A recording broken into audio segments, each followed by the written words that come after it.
Hello, welcome back to my channel. My name is Kanika. Today this video is all about the menstrual myths which are still being followed in the society.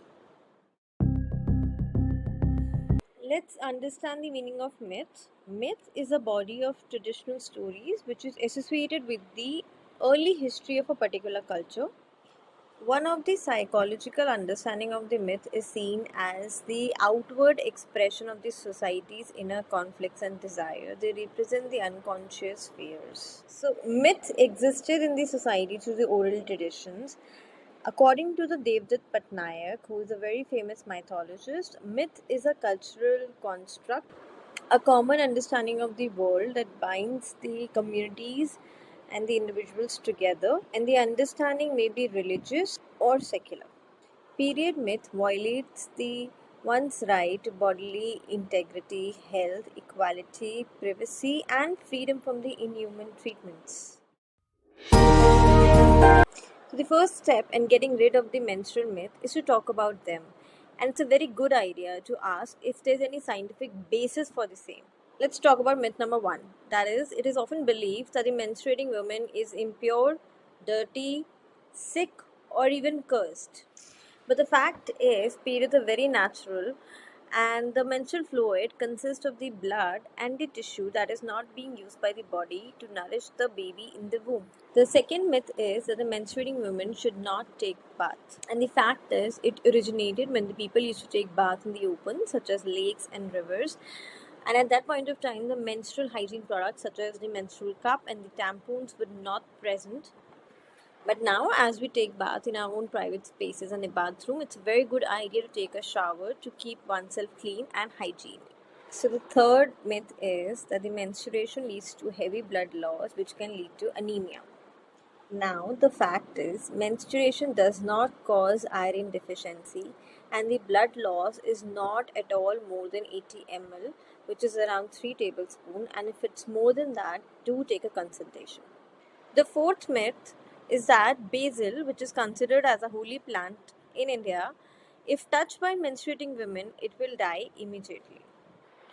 So, another myth which is related to the same concept of holy place, the menstruating women are not allowed to enter the place of worship or to pray while they're menstruating. So, the cultural belief underlying this myth is associated with impurity, which is related to menstruation. So that's why the women are restricted to enter the place of worship or offer prayers or touch holy books or holy plant. So the fifth myth is an extension of the impurity argument is that the women were secluded and they were not allowed to enter into kitchen as per the belief was the food will get spoiled.